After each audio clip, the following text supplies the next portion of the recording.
हिरण्मयेन पात्रेण सत्यस्यापीहितं मुखं तत्त्वं पूषन् पावृणु सत्यधर्माय दृष्टये। स्वर्णमयेन पात्रेण सत्यस्य मुखं पीहितमस्ति। सूर्यं प्रार्थयामि यत् ते तत् पीहितं मुखम् अनावृतं करिष्येयुः, यतो हि सत्यस्य साधकजनाः तत् द्रष्टुं शक्नुमः।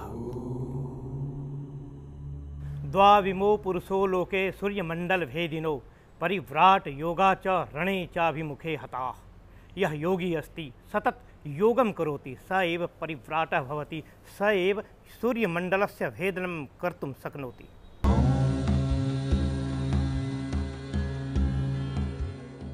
पुण्यपराणामाश्रयलोकः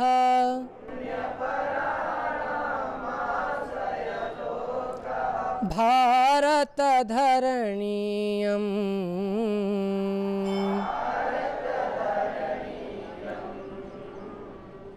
मामकजननीयम्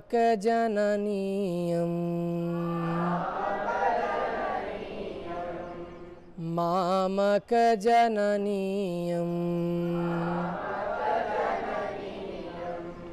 अद्य विश्वं संस्कृतस्य एकं भागं दृष्टवान्, सः भागः योगभागः। योगः अपि यदि पश्यामः तर्हि योगस्य अपि एकं भागं दृष्टवान्। इदानीम् अष्टाङ्गयोगाः सन्ति, पुनश्च तत्र वयं भिन्नतया पश्यामः चेत् गीतायां भक्तियोगः, कर्मयोगः, ज्ञानयोगः। स्वदेशे योगः, विदेशे अपि योगश्च इदानीं। योगः विश्वधारिणः अस्मिन् काले। इतः पूर्वं समग्ररूपेण दृश्यते यत् व्यायामस्य प्रामाणिकता आसीत्, किन्तु शनैः शनैः जनाः व्यायामतः अग्रे आगत्य योगाश्रिता अभवन्। अहं प्रतिदिनं योगासनं करोमि। प्रातः आरभ्य रात्रौ पर्यन्तं वेद अध्ययनं करोमि, तर्हि योगद्वारा ऊर्जा प्राप्नोति। बहुजनाः रुग्णाः सन्ति, योगासनं करोति अतः रुग्णः नास्ति। अद्य जनानां पार्श्वे सर्वमस्ति, केवल शान्ति आवश्यकं। यः जनाः प्रतिदिनं योगासनं करोति तस्य शरीरमपि स्थिरं भवति, मनः अपि स्थिरं भवति, अतः योगासनम् अति आवश्यकम्। शरीरस्य स्वास्थ्यं योगेन साधयन्ति एते, किन्तु सर्वे जानन्ति यत् यावत् मनः स्वस्थः न भवति तावत् शरीरः सम्यक् रूपेण कार्यं न करोति। शरीरमेव खलु धर्मसाधनम् इति तु सत्यम्। अशान्ते चित्ते शरीरस्य परिवर्धनं न भवति। शरीरश्च मनश्च परस्परं पूरकम्। योगेन चित्तस्य पदेन वाचां मलं शरीरं च वैद्यकेन योपाकरोत्तं प्रवरं मुनीनां पतंजलि प्राञ्जलिरानतोऽस्मि।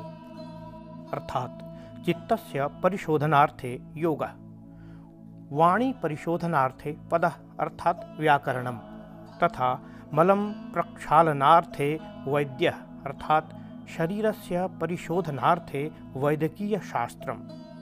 एतत् सर्वं कृतं येन तस्मै पतञ्जल्ये प्राञ्जल्यो प्रणमामि।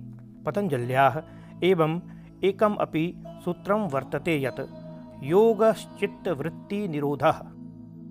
चित्तवृत्तिनिरोधाय जनाः योगं माप्नोति इत्येव मनसि निधाय ते वनं गच्छन्ति अथवा जलस्रोतस्य समीपम् उपविशन्ति। इतोपि बहुयोगिनः हिमालयपर्यन्तम् अपि गच्छन्ति। प्राचीनकालतः योगिनाम् आश्रयः हिमालयस्य कन्दरायां गह्वरे चापि भवन्ति स्म। बाल्यारभ्य वयं जानीमः हिमालयात् गङ्गा निस्सरति, हिमालयात् यमुना अपि निस्सरति। एते द्वे यत्र मिलितौ तत्र स्थानं संगमरूपेण व्याजहृते। योगिनां कृते गङ्गा-यमुनयोः मेलनस्य वैशिष्ट्यम् अतीव। संगमस्थानस्य चर्चा महाभारते अपि अस्ति। यत्रायजत भूतात्मा पूर्वमेव पितामहः प्रयागमिति विख्यातं ब्रस्माद् भरत सत्तम। ब्रह्मणा सर्वप्रथम अत्रैव यज्ञं कृतवान्। प्रकृष्टयज्ञकारणेन प्रयागम् इति कथ्यन्ते। गङ्गायमुनयोः दृश्यम् अत्र प्रकृत्याः मानवीकरणं शिवरूपेण च तेषां सर्पेण सह। यथा कालिदासेन उक्तं, क्वचिच्च कृष्णो रगभूषणेव भस्माङ्गरागातनुरीश्वरस्य आभाति वद्यां विभाति गंगा भिन्न प्रवाहा यमुना तरंगैः। अस्ति प्रयागराजे गंगा यमुना धारायाः संगमस्थले एकः विशालतरुः। अस्मिन् क्षेत्रे नाना दिग्देशात् सामान्यजनाः योगिनः सन्यासिनः च आगत्य शरीर साधनम् आत्मसाधनं च कुर्वन्ति। एकः विशिष्ट योगी एकवारम् अत्र आगत्य स्वसाधने निमग्नः आसीत्। तं समायातो अहं पृष्टवान्, किमेतत् भो, किमर्थं किं कारणेन अत्र आगत्य निवसति भवान्? सुने जो वट विश्वास अचल निधर्मा तीर्थराज प्रयाग सुकर्मा। तीर्थराज प्रयाग में सुकर्म करने से नाना प्रकार का व्याधि जो है शरीर से नष्ट हो जाता है। गंग सकल मद मंगल मूला, सब सुख करणी हरणी सब सूला। और शरीर के जितने प्रकार के सूल हैं सो तीर्थराज प्रयाग में यहाँ आने से चाहे दैविक भौतिक चाहे शारीरिक कोई भी कष्ट हैं यहाँ हरण हो जाता है। दिनं दिनं ते प्रतिवर्धमानाः योगासनेषु निमग्नमानाः शनैः शनैः तेषां शरीरं च मनश्च एकांगी भावेन पूरकौ अभवताम्। योग एक ऐसा विद्या और ऐसा धर्म, ऐसा आचरण, ऐसा विवेक बुद्धि है जो सीधे अपने मन और चित्ती बुद्धि को जोड़ देता है। और योग करने से शरीर आरोग्य रहता है और मन पे कंट्रोल रहता है एवं शरीर और इंद्रिय अपने बस में रहता है। एतादृशमेव सर्वे जनानामपि भवति। योगेन शरीरश्च मनश्च पूरक रूपेण कार्यं करोति। एतस्मिन् काले निग्रह अपि आरभ्यते। मनः प्रशान्तः भवति चेत शरीरम् अपि अनुगमति। अपान व्यान उदान वायु तथैव अनुसरति। शरीरस्य भारः किल न्यूनं भवति। प्रयाणकाले मनसा चलेन भक्तायुक्तो योगबलेन चैव भ्रोर्मध्ये प्राणमावेश्य सम्यक् सतं परं पुरुषमुपैति दिव्यम्। श्रीकृष्ण भगवानः गीतायाः अष्टमाध्याये कथितवान् अस्ति, यदा साधकाः योगस्य साधनाः कुर्वन्ति तदा ते दिव्यताम् आप्नुवन्ति। योगारंभे शरीरमेव खलु धर्म साधनम्। एतदेव सूत्रं सम्यक्। शरीरमेव साधनं, शरीरमेव साध्यम्। अनारोग्यतः आरोग्यवर्धनाय प्रथम पाठशाला एव योगः। कदाचित् सः स्वशरीरस्य व्याधि संबंधी अपि वदति। सर्वप्रथम सः गर्भासनाय मातुः प्रति सादरं निवेदयति, अनन्तरं भगवत भक्तिं योजयति योगम् इति कथयति। इस प्रकार से गर्भ में बच्चा रहता है। बच्चा जब निकलने का समय होता है तो भगवान से कबूला कबूलता है, ये हे भगवान हमें इस जठराग्नि से जल्दी निकाल दीजिए, बाहर मैं आपका भजन करूँगा। कबूला कबूलता है और बाहर निकलता है तो कहता है कहाँ कहाँ कहाँ। ये बाहर निकलने की स्थिति है। इस प्रकार से बच्चे बाहर निकलते हैं।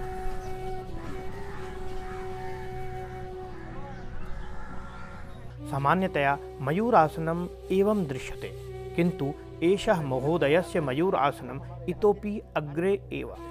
इसको कहते हैं मयूर आसन। भगवान मयूर आसन में ही लगाते हैं, जिसको ये आसन करने से सांप का विष नहीं चढ़ता, कोई प्रकार का विष नहीं चढ़ता है शरीर के अंदर में। अत्र पुनः सः एकं महान योगिं योजति, सः अष्टावक्रस्य नाम वाचति। ये आसन में अष्टावक्र वगैरह क्या करते थे भजन, तो वैसे जैसे जैसे परमात्मा ने हमको ज्ञान दिया उस प्रकार से हमने भजन किया और भजन के माध्यम से हमारे शरीर आरोग्य हुई। अगर मान लीजिए इस जलकुंभी के ऊपर में कर्मदंड दिया जाए तो ये जलकुंभी के ऊपर में ये कीड़े होते हैं जो अपने मुख से लार उगलते रहते हैं और वही लार पीते रहते हैं और वो जलकुंभी पे तैरते रहते हैं। अभ्यासेन भवति न्यून भारम शरीरम। योगी जनाः स्वास्थ्यं प्रति आसनानि कुर्वन्ति। अग्रे शनैः शनैः ते मानसिक स्वास्थ्यं प्रति अपि आसनं कुर्वन्ति। तेषां संयम जीवनस्य रहस्यमपि एतादृशम् आसनम्। मन में काम, तृष्णा, विषय, वासना अगर बहुत सताता है तो इस प्रकार से आप 10 मिनट परमात्मा का भजन कीजिए। हलासने अपि हलधरस्य नाम योजितोऽस्ति। हलधरस्य अन्य नाम बलरामः आसीत्। सः अपि महान् बलिष्ठः योगी च आसीत्। ये हल आसन, इसको हल आसन कहते हैं। हमारे भगवान कृष्ण जी की बड़े भाई हलधर साहब ने, सरकार ने ये आसन लगाते थे। गोरे दाऊ जी इस आसन को बड़े प्रेम से लगाते थे। तमाम क्रियाएं हैं, जितना हम कर सकते हैं उसको करते रहते हैं।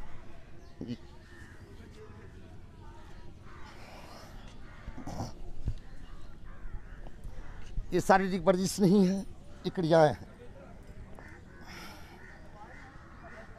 इससे रीढ़ की हड्डियां मजबूत रहती हैं, उसमें सिकुड़न नहीं पैदा होता, दर्द नहीं होता, जलन नहीं होती और बड़े रोग से लड़ने की शक्तियाँ मिलती है शरीर में। जी, इसलिए मैं योग करता रहता हूँ। प्रमुख आसनेषु एकम आसनम सर्वांग आसनम अस्ति। सर्वांग आसनस्य पूर्ण स्थितिः एतादृशः भवति। ज्वरादि निवारणार्थे एतस्य आसनस्य जनाः अभ्यासं कुर्वन्ति। ये सर्वांग आसन है, जिससे बुखार, मस्तिष्क रोग, अन्य बीमारियां ठीक होती है। हृदय रोग, पेट की किडनी वगैरह ये सब कंट्रोल में रहता है, ठीक रहता है। ये आसन है सर्वांग आसन। आसनात् योगिनः अभवन् इति। आसन स्थलस्य उपादेयता भवति योगासने। आसनस्य कृते उपवेशनस्य आसनस्य अपि महात्म्यं भवति। कथम उपवेशनं, कुत्र उपवेशनम् इति। शुचौ देशे प्रतिष्ठाय स्थिरमासनमात्मनः नात्युच्छ्रितं नातिनीचं चैलाजिन कुशोत्तरम्। एकांत स्थाने पवित्र स्थले नातिरुच्चैः नातिनीचैः कुशासने कोमल वस्त्रं प्रसारयित्वा योगस्य अभ्यासं करणीयम्। धर्म आचरणार्थं तथा च जीवन सञ्चालनार्थं योग अतीव आवश्यकता भवति।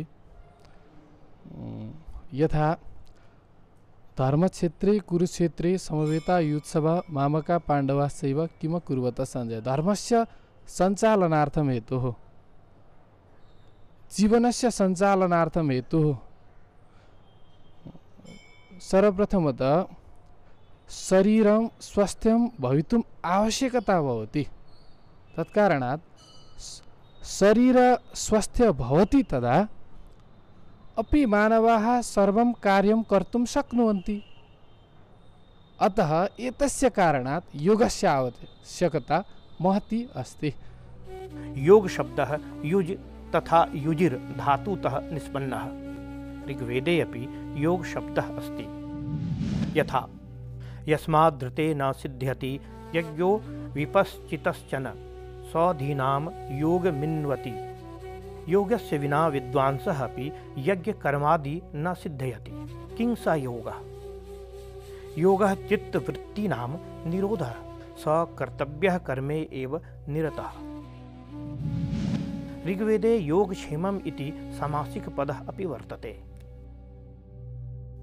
सायन महोदयेन एतस्य अर्थकृतं यत् अप्राप्तं प्रापणम्। स्वास्थ्यस्य प्रति सतत सचेष्टाः योगिनः मानसिक रूपेण सशक्ताः भवन्ति। तदनन्तरं तेषाम् एकाग्र बुद्धिः भक्तिम् अनुसरन्ति। श्रीकृष्णः योगमपि बुद्धियोगं भक्तियोगं च दर्शयति। आरुरुक्षोर्मुनेर्योगं कर्म कारण मुच्यते। योगारूढ़स्य तस्यैव शमः करणं मुच्यते। अंजलि गुरु उक्तवान् अथ योगानुशासनम्। अतः योगा व्यायाम अपि ध्यान अस्ति। इदानीं वयं ध्यान अपि प्राणायाम करोमि। भवान् शरीरम् अपि मनः स्थिरं भवति। मनः नियन्त्रणे भवेत् इति इष्टमानः जनः योग प्राप्तनार्थाय कारणरूपेण कर्मं करोति। योग माप्ते सह भौतिक सांसारिक कामनानाम् अभावः एव कारणम्। योग द्वारा जीवनं कथं सम्यक् कर्तुं शक्नुमः। वयं यदा एतस्मिन् भूलोके आगतवन्तः तदा एतस्य जीवनस्य उद्देश्यं किम् इति यदि पश्यामः तर्हि तत्सर्वमपि यदि साधनीयं साधनार्थं योगस्य आवश्यकता भवति। योगद्वारा एव वयं सर्वं साधयितुं शक्नुमः। अपि च विश्वं सर्वं प्राप्तवान्, सुखं प्राप्तवान्, सुविधां प्राप्तवान्, भौतिकं सर्वं प्राप्तवान्, किन्तु यत् शान्तिः अस्ति, शान्तिः तु योगद्वारा एव प्राप्तुं शक्यते। सतत अभ्यासं कृत्वा सामान्यजनः श्रेष्ठः पुनः श्रेष्ठतरः पुनश्च योगी रूपेण प्रतिष्ठति। शरीरस्य नियन्त्रणं मनः नियन्त्रणं च कृत्वा तेषां श्वासनियन्त्रणम् अपि भवति। अतः तस्य कृते किमपि कार्यं स्वल्पमस्य प्रयत्नेन महद् कार्यं साधयते। एतां पश्यन्तु सर्वे। एतस्य हस्तः अधो दृश्यते। एतत् न केवलम् आसनम् अस्ति।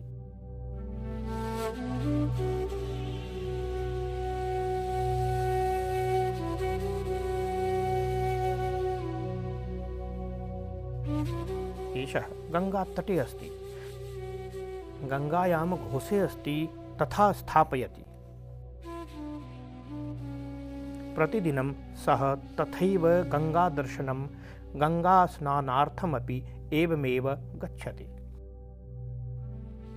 नित्यं कृतं कार्यं सिद्धिं प्रति गच्छति। योगेश्वरः वदति किल, बुद्धियुक्तो जहातीह उभे सुकृत दुष्कृते तस्मात् योगाय युज्यस्व योगः कर्मसु कौशलम्। एतस्य प्रतिदिनस्य कार्यम् एवमेव गङ्गास्नानम्।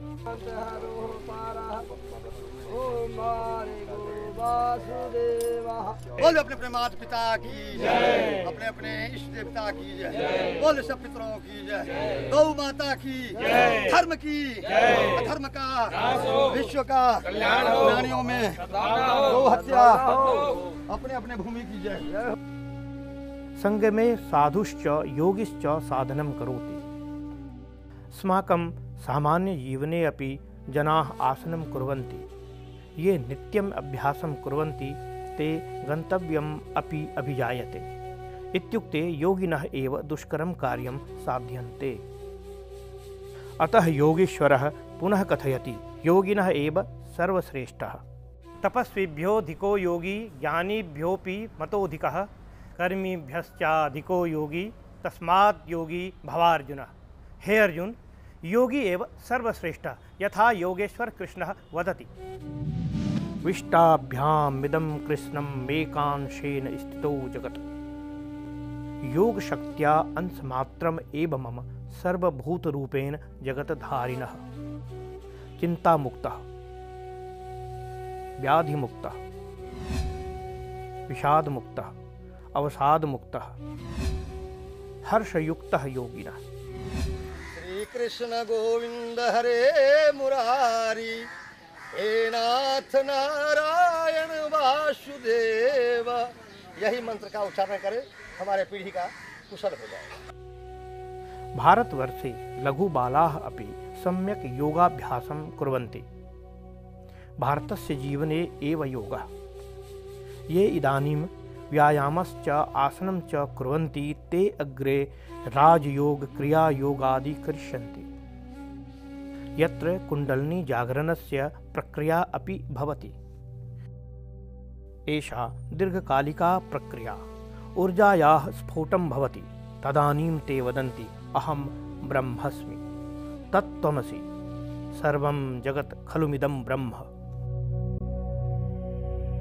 शिरसि हिमालय मुकुट विराजिता पादे जलधि जलेन परिप्लुता मध्ये गंगा परिसरपूता भारत धरणीयम् मामक जननीयम् मामक जननीयम्।